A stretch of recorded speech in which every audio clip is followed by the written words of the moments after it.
Escuchan las más de 170 alianzas con universidades en todos los continentes. Te preparamos con nuestro modelo de formación por competencias, gestión empresarial y currículo bilingüe. Tú también puedes vivir una experiencia internacional. Trasládate a USIL y conviértete en un alumno sin fronteras. Inscripciones abiertas. usil.edu.pe.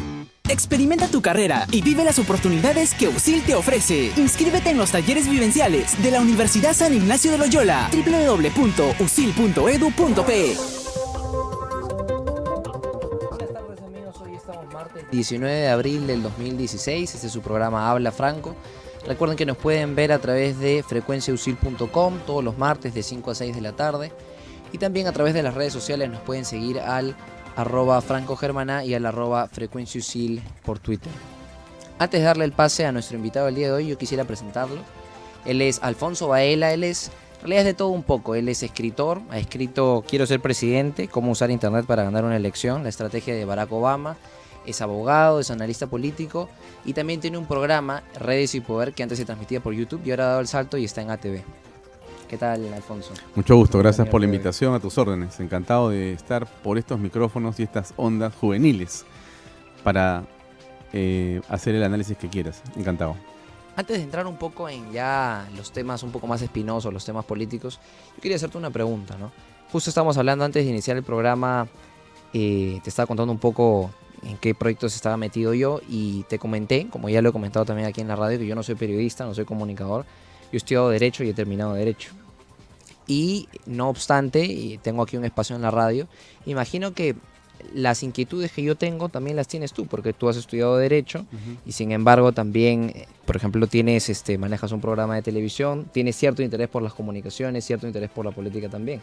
¿Cómo así surgió tu interés en la política? Bueno, mire, interesante tu pregunta. Primera vez que me la hacen.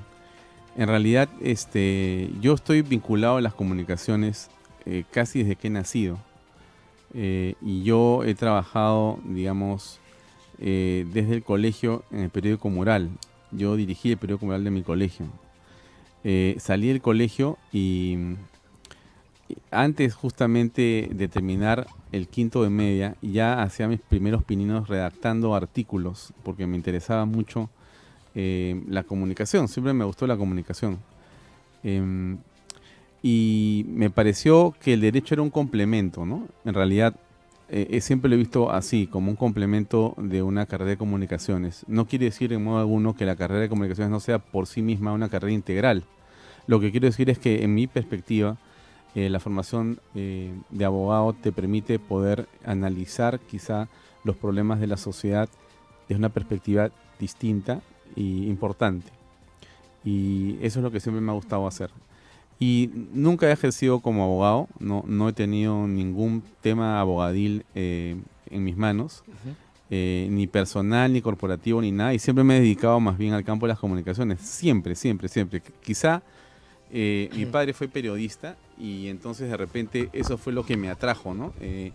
Las cámaras de televisión, el mundo de lo digital, me atraía desde muy pequeño, ¿no? Y estaba yo ahí pues friega que friega y me terminé quedando, digamos, enamorado de este mundo de las comunicaciones. De hecho, tuve la oportunidad de viajar al extranjero a estudiar cierta especialización en una beca a Corea del Sur. Estudié en Estados Unidos, también edición digital, y he trabajado haciendo una gran cantidad de producciones audiovisuales, ¿no? O sea, yo escribo guiones para documentales y también soy director de cámaras, camarógrafo, y me gusta producir y editar mi propio material. La televisión me atrae por la capacidad que tienes de comunicar, ¿no? Y eso siempre me ha fascinado desde pequeño. El poder llegar a las personas, el poder influir en las personas, el poder comunicarte con las personas, me ha parecido siempre una fantástica capacidad de ser humano. Si a eso le agregas, en el caso mío y de repente tuyo, la formación del derecho y las leyes, puedes también contribuir de otra perspectiva adicional, ¿no? Entonces yo creo que eso es en realidad lo que me ha gustado a mí, y tengo una empresa digital de comunicaciones. No usamos papel, todo es digital. y hago eso, ¿no? Me parece fantástico poder usar las redes sociales en las cuales yo he trabajado muchísimo en los últimos años. Y desde la empresa damos, digamos, asesoría y consultoría a muchas organizaciones que quieren usar las redes sociales para llegar a más personas, ¿no? Entonces es un mundo fascinante las comunicaciones. No me arrepiento en ningún momento de lo que he hecho con mi vida profesional. Jamás. Me parece que es lo que quise hacer siempre, soñar, que eso es en lo que estoy, ¿no? Estoy investigando y bueno, al final Baila Consulting es una empresa que hace, en realidad, se podría decir que se especializa en cómo hacer que las estrategias comunicativas sean efectivas, ¿no? A través del marketing online, creación de páginas web, etcétera. Y mucho, digamos, de la web 2.0, que es esta web más interactiva, donde también el usuario también puede tener participación porque puede comentar y tener una relación con el que pone los contenidos, se ha dado también, o se debería dar más incluso en el ámbito político, ¿no? Bueno, definitivamente, ¿no? Yo creo, Franco, que hay dos dimensiones, como yo veo el tema de la política y el mundo digital, o de las redes sociales, o el web 2.0, y tiene que ver con que, primero, el político le tiene mucho temor. El político tradicional, ¿no? Arriba de 50 años, o arriba de 40, o de pensamiento arriba de 40, porque puede ser joven, pero no entender lo que está pasando con el mundo de las comunicaciones digitales, le tiene mucho temor porque hay que interactuar y hay que ser muy transparentes. Si hablas de un político mayor de 50 o de 60, evidentemente ese mundo de la política donde él se movió antes, que podía haber sido poco transparente, hoy día es muy difícil manejarlo, porque hoy día las redes te desnudan. Ese es el primer tema fundamental. O sea, el político, todo. El político que no está acostumbrado, porque se incomoda con una cámara o un teléfono que filma o que graba audio, o que toma muchas fotografías de una persona, ya está mal, ¿no es cierto? Pero ese político, digamos, tradicional, se incomoda y no está acostumbrado a los medios digitales. Esa es una perspectiva en que uno mira las redes sociales. La otra perspectiva es la del ciudadano, que está aprendiendo recién a entender la dinámica y por lo tanto el poder que puede tener en sus manos para poder justamente exigir transparencia y fiscalizar a ese político y esa autoridad. Entonces hay una doble perspectiva que no hay que perder de vista. Insisto, la del político, la autoridad, y la del ciudadano común y corriente, que tiene que aprender a usar las redes sociales, porque es un deber hoy día, no es una opción. Si queremos que el país cambie, la única forma de hacerlo, desde la posición de ciudadana, porque la puedes hacer desde la participación política también, por supuesto, pero de la parte ciudadana es usando las redes sociales. Claro, porque al final el poder recae o reside, digamos, en el pueblo, en la sociedad, pero como somos un montón, el poder está atomizado. Pero lo que permiten las redes sociales es precisamente que nos podamos organizar, que el mensaje se pueda difundir. Por ejemplo, fenómenos que hubieran sido impensables, y no en el Perú, sino en el mundo. La primavera árabe, por ejemplo, al final se organizó también desde las redes sociales. Puede ser puede ser un canal de comunicación efectivo entre ciudadano y ciudadano para, por ejemplo, expresarse en alguna marcha. Por ejemplo, en la marcha de la ley Pulpín también se ve lo mismo. O también para exigir y demandarle cosas a sus políticos. Es más, porque en realidad casi todos los políticos, algunos mejor que otros, y de eso vamos a hablar también, tienen algún perfil en alguna red social. Y al final también eso les permite tener canales de comunicación más directos con la gente. Y la gente al final les dice de todo. Algunos se extralimitan, es verdad, porque algunos también se pasan de la mano con las cosas que le dicen. Pero si un político al final entra a ese mundo, tiene que estar preparado para que le digan absolutamente de todo. Claro, y ahí hay una cosa interesante. Tú te refieres a la primavera árabe, o podemos hablar de los indignados de España, o de los Occupy Wall Street en Estados Unidos, o las marchas en diferentes países como Brasil, o acá mismo, con la ley Pulpín, ¿no? Pero es importante tomar conciencia de que se requiere la protesta, pero también la propuesta, porque si no nos quedamos en la calle. Y cuando las redes te llevan a las calles a protestar, la pregunta es, ¿me están llevando para tener un resultado o para tener simplemente una imagen de revolucionario? Entonces no nos confundamos en el sentido de que es importante utilizar las redes sociales para poder fiscalizar, inclusive protestar pacíficamente, pero es muy importante también que esa protesta lleve una propuesta, porque si no te frustras. Y si hay frustración, lo que ocurre al final de cuentas es que te das cuenta que tu esfuerzo fue estéril o mal manejado por tus líderes. Entonces, cuando uno analiza la primavera árabe, encuentra una cosa que es muy importante no obviarla. Se produce la revolución del jazmín en el norte de África efectivamente los jóvenes salen a las calles, están con sus celulares en las manos y el Twitter y están ahí protestando. Cae el dictador Ben Ali, lo sacan del gobierno, se produce una situación de desorden institucional que después se resuelve con una asamblea constituyente y una votación que se lleva adelante y se erige un nuevo Congreso y después un nuevo presidente, se producen elecciones a los pocos años y ¿cómo es, no? Regresan al poder todos los que estaban con Ben Ali, con el dictador que fue expulsado por la voluntad popular en estas revueltas. Entonces, si nosotros no tenemos la capacidad para poder entender que si no hay propuesta detrás de una protesta, no va a caminar y va a haber una frustración ciudadana y social, estamos siendo irresponsables si participamos en ella. No solamente hay que poner clic, no solamente hay que poner un me gusta. Que no sea la idea sería que no sea solo cascarón, sino que también sea pulpa, al final que tenga cierto contenido detrás. Ahora, aterrizando un poco más en lo que fue la primera vuelta, vamos a primero hablar sobre lo que pasó y después sobre las impresiones que tengamos sobre el futuro. ¿Cómo viste tú la campaña, vamos a empezar en orden, de Keiko Fujimori? En cuanto a estrategia política en general y también en cuanto a su estrategia comunicativa por redes. Yo te diría que para comenzar, la campaña es una campaña de primera vuelta sin debates, donde el principal candidato ha sido el Jurado Nacional de Elecciones y donde hemos tenido más bien que ser espectadores de una situación inédita en cuanto a tachas, renuncias, exclusiones, sube y baja por lo tanto de candidaturas y entonces ilusiones y desilusiones. Dicho esto, hablemos de Keiko Fujimori. Keiko plantea una campaña silente, silenciosa, casi inmóvil. Keiko hace muy poco porque como Keiko hizo su trabajo antes que los demás, cosechó eso. Es decir, Keiko empieza una campaña el 28 de julio del 2011. Claro, ni bien pierde, empezó ya a mirar al 2016. Mientras los demás estaban pensando si iban a ser candidatos. Unos estrenaban curul, otros estaban de viaje, otros dijeron, en fin, falta demasiado tiempo. Keiko dijo, este es el momento.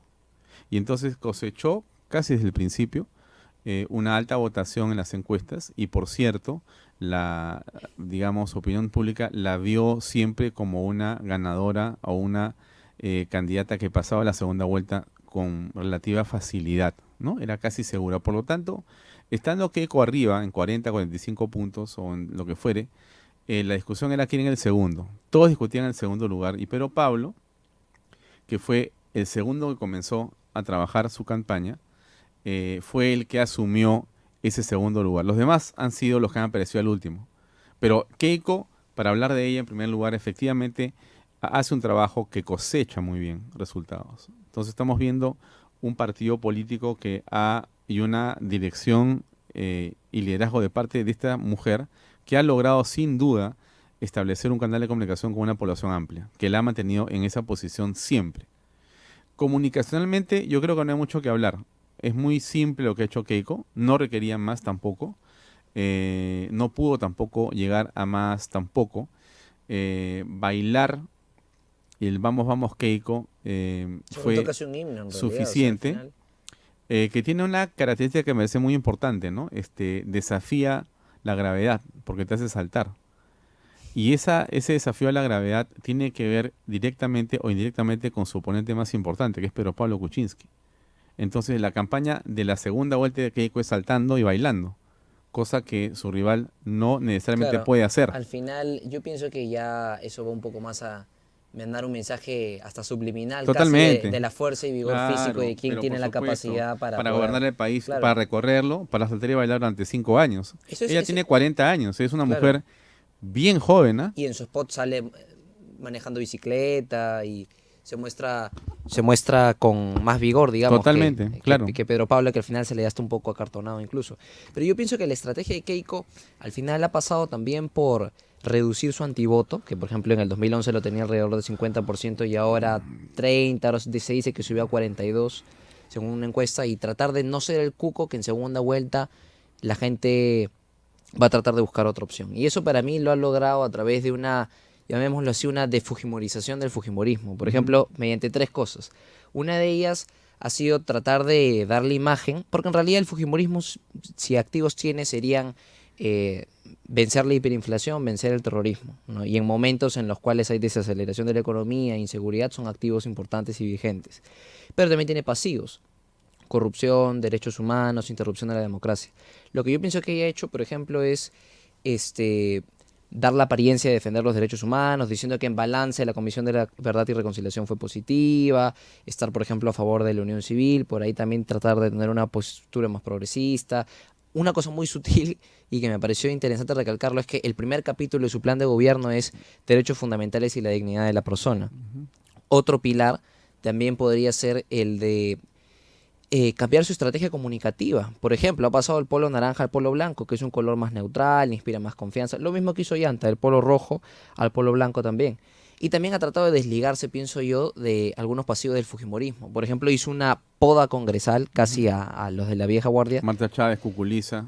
La única que se quedó fue Luis Salgado. Yo pienso que el más, digamos, radioactivo hubiera sido Aguinaga, porque si se quedaba él hubieran dicho esterilizaciones, lo hubieran atacado con eso. Y una jugada audaz fue poner a Jenny Vilcatome en el número 2, que es, digamos, el referente anticorrupción para mucha gente, ¿no?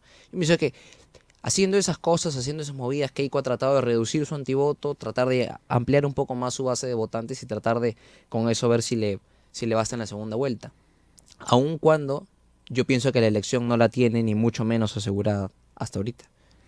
No, yo creo que el Perú es un país muy impredecible en su votación, por lo tanto, me preguntabas antes de comenzar el programa si yo podía, digamos, vaticinar un triunfo. Es imposible. O sea, no se me ocurriría decir gana este o gana ella. Es imposible saber que si es PPK o es Keiko la que va a ganar, porque dadas las condiciones, con el tiempo tan extenso que queda, estamos hablando de 48, 49 días, 50 días de campaña, es imposible poder ni siquiera imaginar qué va a pasar en esta campaña, ¿no? Por lo pronto, los candidatos, tengo la impresión que no se han dado cuenta que estamos en la segunda vuelta. Por momentos, cuando veo los twitters, me da la impresión de que creen que están en la primera vuelta buscando ganar votos o ataques para que sus congresistas suban.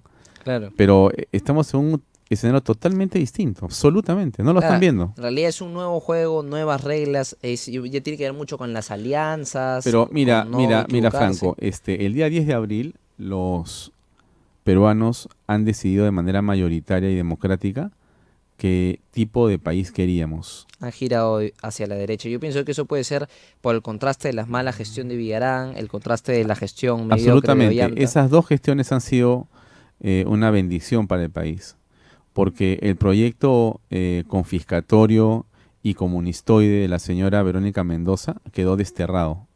Y ese mensaje que el pueblo peruano ha dado a través de las urnas es un mensaje inequívoco que los dos señores que están ahora compitiendo por la segunda vuelta no se han dado cuenta. Tengo la impresión. No han asimilado lo que significa la importancia de la votación que han recibido. En la suma, los 72 más los 18 de Pedro Pablo en el Congreso son 90 congresistas que piensan igual. Piensan igual. Nada que dicte, esas son tonterías. Piensan lo mismo. Estamos por primera vez en la historia del Perú con una mayoría absoluta en el Parlamento capaz de transformar el país como queremos, como necesitamos. Para hacerlo Nueva Zelanda, para hacerlo Australia, pero con el Perú de por medio. Es decir, podemos hacer una gran transformación. Y se puede, cualquiera sea el presidente, o Keiko o Pedro Pablo, es lo mismo. ¿Por qué? Porque si gana Keiko, ese presidente del Consejo de Ministros y ese gabinete tiene que ser aprobado por Keiko. Y si gana Keiko, ese gabinete y ese presidente tiene que ser aprobado por Pedro Pablo también. Porque no le basta a ella y ella no puede llevar un gabinete, si gana Keiko, que sea de keikistas. Sería el error, porque aunque lo voten y lo aprueben sus propios parlamentarios, sería justamente lo contrario de lo que ella ha dicho. Yo pienso que gane quien gane al final, y aprovechando que tienen tantos puntos en común, puede ser una opción interesante para que haya cierta unidad nacional en base a un norte común al final. Ya estamos, perdóname, no es la oportunidad, ya estamos en el tema. O sea, por eso es que tengo que no se han dado cuenta. Están pensando que el 5 de junio para adelante entonces tenemos que ponernos de acuerdo. Discúlpame, el pueblo peruano ya los puso de acuerdo. Ya los puso adelante a ustedes. Sacó al voto que era un voto discordante. Han votado por los dos que están más cercanos de todos. Y entonces, cuando ayer Pedro Pablo Kuczynski y Keiko Fujimori visitan el Jurado Nacional de Elecciones, y cuando el presidente Tábara les dice que les pide que se comprometan a modificar las leyes electorales para el beneficio de los peruanos, ¿qué está ocurriendo ahí? Nadie se ha interpretado esa escena. No es la escena, el beso es lo menos importante. Algunos periódicos han puesto el beso. Eso es lo menos importante, eso es lo anecdótico, eso es lo fútil, es lo frívolo. Lo importante es que el presidente de un poder electoral le ha dicho a dos candidatos presidenciales que gobiernen. Les ha pedido que gobiernen. O sea, para que entendamos que esa opción que ganó, que para mí es una sola, ya está gobernando. O sea, ya el poder está cambiando cada minuto que pasa. Ollanta Humala está más de salida y los que están mandando son Keiko Fujimori y Pedro Pablo Kuczynski. Ya estamos en el gobierno del centro de la derecha en el Perú, ya. Entonces, si estamos en el gobierno de la derecha, la pregunta es, ¿dónde están las coincidencias de los actores y no las diferencias? Las coincidencias, ¿dónde están los congresistas, los futuros ministros, pensando y conversando para justamente alinear los temas fundamentales para impulsar las reformas que el Perú necesita el 28 de julio? ¿Qué hacemos discutiendo, como Mecha Arauz por Twitter, las esterilizaciones forzadas, dice? Y alguien del fujimorismo, que Pedro Pablo está muy viejo. Perdón. Estamos fuera de lugar. O sea, nos hemos descarrilado en el pensamiento. Esto ya no tiene nada que hacer. Esa discusión era del 10 de abril para atrás. Sí, ya estamos en otro momento. Claro, hay una columna muy interesante que leí en El Comercio que decía que al final lo que tenía que hacer Pedro Pablo era tratar de ver cómo ganaba, digamos, en la segunda vuelta, pero sin pelearse con el fujimorismo porque los va a necesitar y a la larga son lo mismo. Mira, te pongo un ejemplo. Pedro Pablo Kuczynski, en el meeting de cierre de campaña de Keiko Fujimori en el 2011, ¿no es cierto? ¿Qué decía? Keiko es lo mejor, el papi de Keiko. Era Pepe Keiko al final, ¿no es cierto? Ya. Ahora él no quiere ni mencionar el video y la gente de su campaña lo esconde, ¿no es cierto? Claro. Perfecto. Ahora, yo te pregunto lo siguiente. Gana Pedro Pablo Kuczynski la elección presidencial. ¿Quién va a ser el más interesado en llevarle el video a Keiko? Ese video, Pedro Pablo, porque el 6 debe decir, el 6 dejó de decir, Keiko, ¿tú te acuerdas cómo yo el 2011 te estuve apoyando? Acá está el video. Míralo. Yo te decía, vamos Keiko, vamos. Yo te decía, tu papi es lo mejor. Ya. Entonces vamos a trabajar juntos. Bueno, la pregunta es, señores, ¿estamos claros que ese tema no es el 5 de junio? Es ahorita. Ya estamos en el coche. Ya estamos gobernando. Entonces, por eso es que lo que yo he planteado desde mi programa de televisión, y voy a insistir esta noche otra vez, lo estamos dando en primicia acá, es que es el tiempo de los debates alturados, de las conversaciones productivas, de la visión que se tiene como país, de la propuesta que sea docencia para los ciudadanos. Nos hemos olvidado que la responsabilidad de un gobernante es educar. Nos hemos olvidado. Creemos que la obligación de un gobernante es pelearse, ponerse la banda, mandar. Estamos equivocados. La obligación número 1 de un gobernante y un líder es educar a los demás. Educar. Y la educación pasa justamente por la docencia en la explicación de los planteamientos para que el país salga adelante. Esa es la oportunidad que tenemos ahora. 50 días de oro donde la gente va a estar escuchando a esos líderes. ¿Para qué?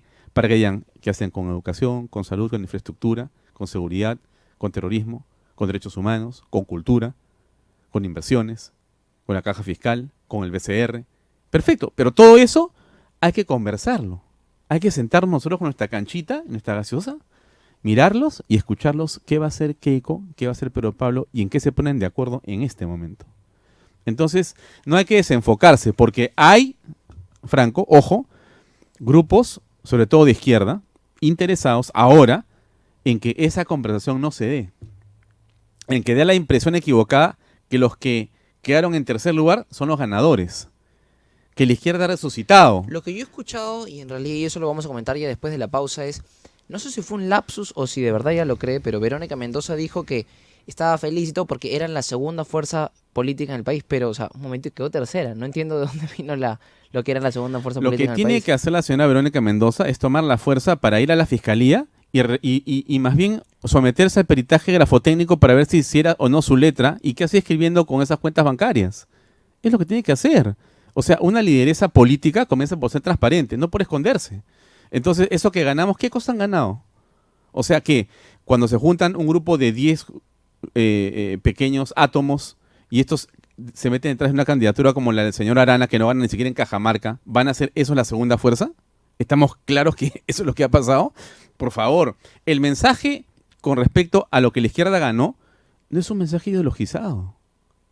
Es un mensaje de novedad y de protesta. Perdóname, ese voto no era de ella, era de Acuña y de Guzmán. Entonces, eso sí. aclaremos las cosas, ¿no? Porque si no, la gente dice, no, es por mí, por la izquierda. ¿La izquierda ha resucitado? ¿Qué izquierda ha resucitado? Si están muertos. ¿Qué izquierda? Si no tienen ni capacidad de tener un partido, ¿acaso son un partido político? Hay como Son 7 una grupos adentro. combinación. Van a comenzar, más bien, a desaparecer como partido el 28 de julio. Porque la alianza termina ahí. Políticamente ya terminó con la elección. Entonces, vamos a ver cómo son sus apetitos el 28 de julio para adelante. Entonces, ¿qué hemos ganado? Mira, uno se legitima con las elecciones, ¿no? Y ellos perdieron. Tercero está fuera. Primero y segundo. Así es pues la democracia. Y aquí el que tiene congresistas es el que manda. Que ellos tengan ahora 20 congresistas, veremos qué pasa. Pero Pablo tuvo 11 congresistas o 13 en el 2011. A los 12 no tenía ni uno solo. Se le fueron. Bueno, Al final. el gobierno tuvo 47, terminó con 27. Claro, está Ya, bien. y 27 en el papel, porque en la práctica no tiene ni uno. Ni uno. O sea, y hoy tiene 0, ¿no es cierto? Pero hoy, que todavía manda el presidente de la República, entre comillas, formalmente, no tiene un congresista. La ley de las AFPs que el presidente defendió y su primer ministro no tuvo ni un voto de ellos. O sea, ¿qué bancada tiene? 0. O sea, lo que quiero decirte es que el escenario no es el escenario numérico sobre un papel. Es la dinámica política la que se mueve. Pues. Entonces, yo creo que en este caso hay que tener con claridad la, digamos, conciencia de que en el Perú ya se produjo una decisión política y ya están gobernando los que están ahí. Vamos a ir a una pausa y vamos a regresar hablando un poco más sobre qué vimos en la primera vuelta y qué se nos viene en la segunda. Ya volvemos.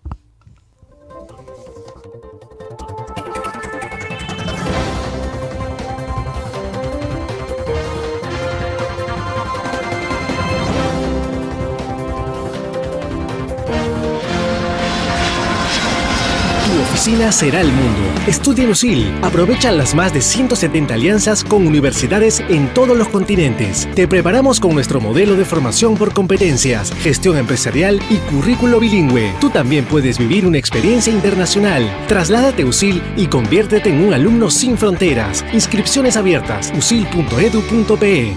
Experimenta tu carrera y vive las oportunidades que USIL te ofrece. Inscríbete en los talleres vivenciales de la Universidad San Ignacio de Loyola. www.usil.edu.pe.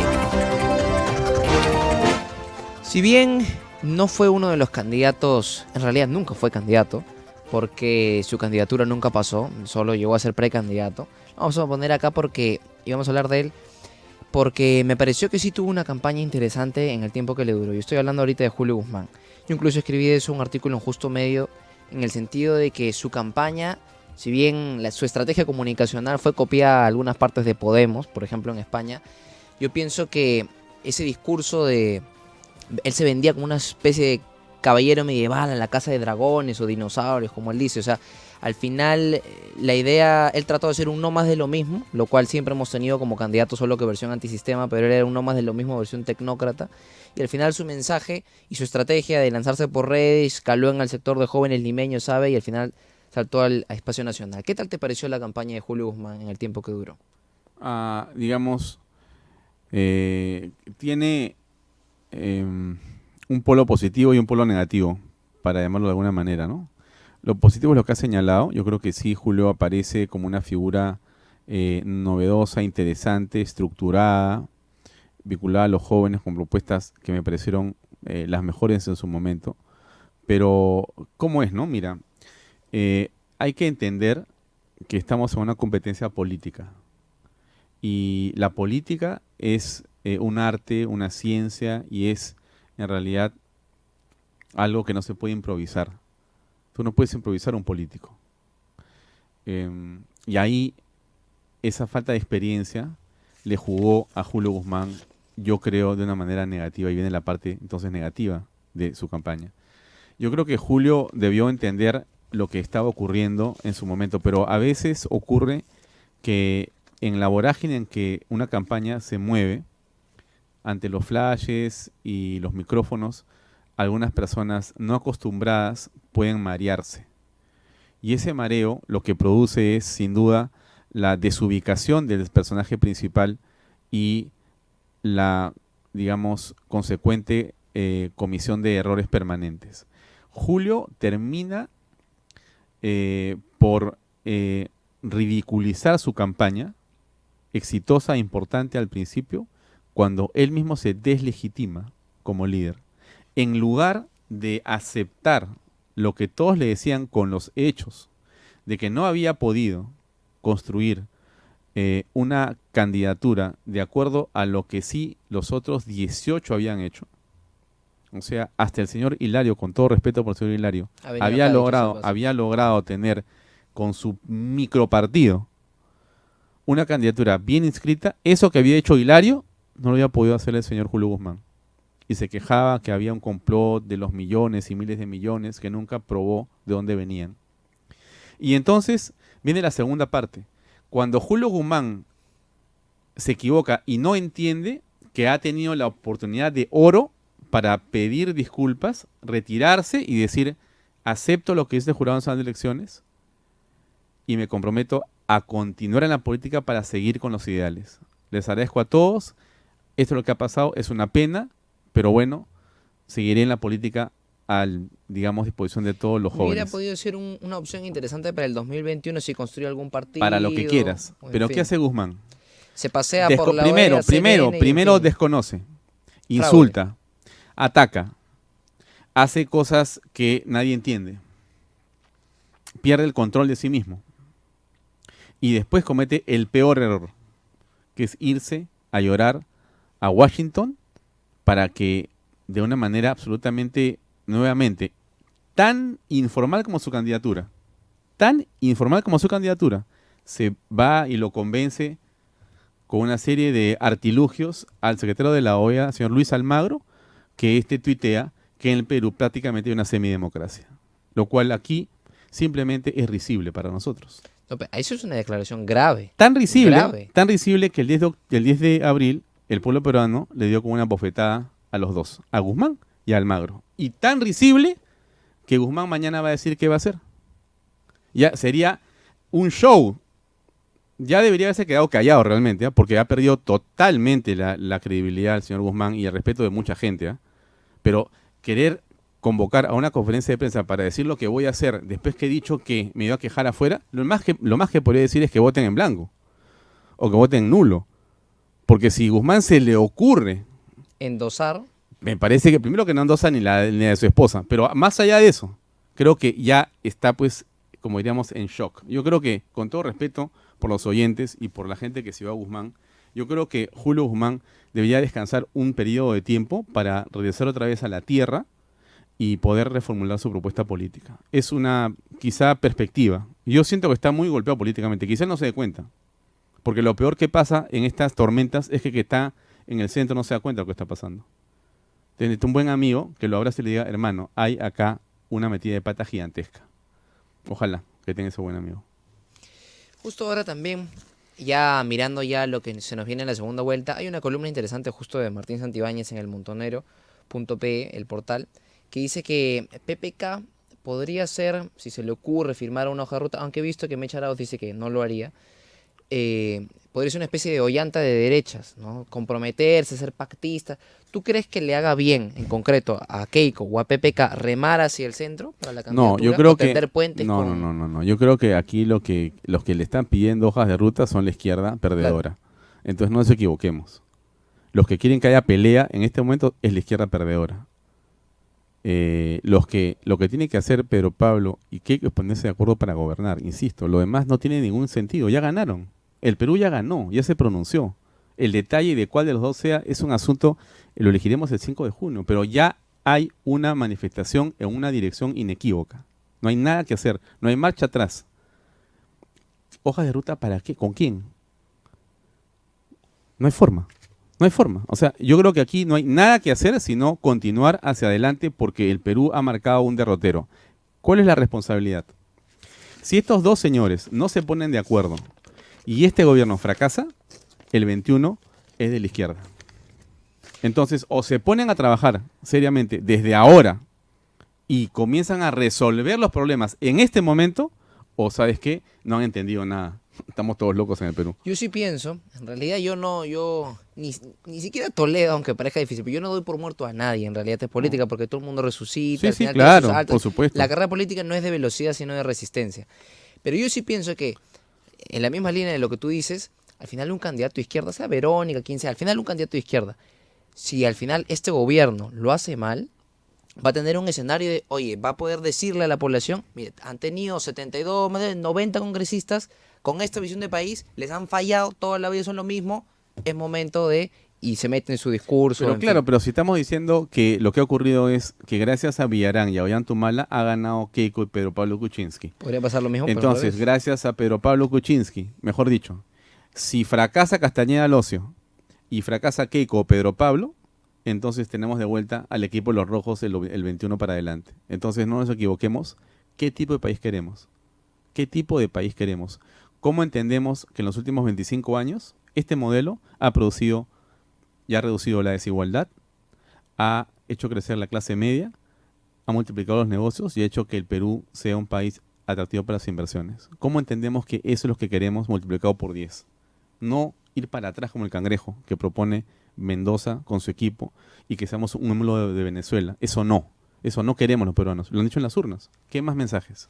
Finalmente, ya para terminar, y esto es en realidad más tu especialidad también, ahora en este mundo digital de la web 2.0 donde hay páginas web, blogs, portales de opinión, Twitter, Facebook, Periscope, al final un montón de herramientas, ¿tú qué recomendarías a los políticos o qué herramientas recomendarías que usen? ¿Todas? ¿Algunas? ¿Algunas son más efectivas que otras? La primera, la transparencia. La segunda, la verdad, ¿no? Y la tercera, digamos, que se pongan una mano al corazón, porque creo que esas herramientas nunca fallan. Lo demás es lo de menos. Mira, hoy son estas que te he mencionado. La próxima campaña serán 20 más importantes y más potentes. Siempre habrá tecnología, como lo hubo hace 50 años y habrá dentro de 50 años más. Lo que importa y no cambia con el tiempo y siempre funciona es la gente que dice la verdad. La gente, liderar con el ejemplo. Así es, son los líderes auténticos. Los que lideran con el ejemplo, con la verdad. Los que saben conducir a sus huestes. Los que saben ser referentes de la sociedad, de las familias. O sea, eso se necesita en el país. No es la tecnología. Finalmente, la tecnología es un instrumento. Necesitamos líderes y hay que formar a los líderes. Y entonces sí, creo que lo que nos falta es regresar a las aulas que el hogar te provee. La casa. Creo que en el hogar los peruanos tenemos que entender que ahí está la principal universidad de la vida. Mamá, papá, abuelos, hermanos. Y esa educación en valores y principios es lo que va a promover un país diferente. Ahí está. No hay mucho que inventar. Ahí está. Además, somos una sociedad conservadora. No es malo ser así. Es como somos. Queremos a los viejos, queremos a los abuelos. Vivimos hasta grandes con nuestros papás. Así somos los peruanos. Eso no es malo. Y nos gustan una serie de cosas que no gustan a otras sociedades. No nos gusta ser como los norteamericanos, nos gusta ser como los peruanos. De repente con la limpieza de Estados Unidos o con el orden de Estados Unidos. Pero bueno, hay que traerlo, pues. Esa prosperidad hay que traerla acá. Entonces sí hay un espacio, para mí, gigantesco para la política. Y creo que si las herramientas están ahí, como te digo, serán estas o serán las otras. Pero creo que lo más importante es el contenido, ¿no? Miren, amigos, que les diga que la tecnología no es lo primordial. Alguien que tiene una consultora que se especializa en tecnología es porque ciertamente tiene un mensaje sincero. Bueno, eso ha sido todo el día de hoy. Hemos tenido como invitado a Alfonso Baela. ¿Alguna red social por la cual te podamos seguir, tu programa? Bueno, no, yo estoy en Facebook, ¿no? Busquen facebook.com/Baella. Ahí pueden seguirnos. Tenemos algunos seguidores que ven el programa, lo colgamos todos los días. Estamos en ATV Más Noticias, canal 17 Movistar. Y estamos en Twitter con @Alfonso Baella. Nos pueden seguir para comentar las incidencias de la política o las redes sociales. Gracias por la invitación y a todos los oyentes un fuerte abrazo. Eso sí, eso ha sido todo en este bloque. Vamos a regresar después hablando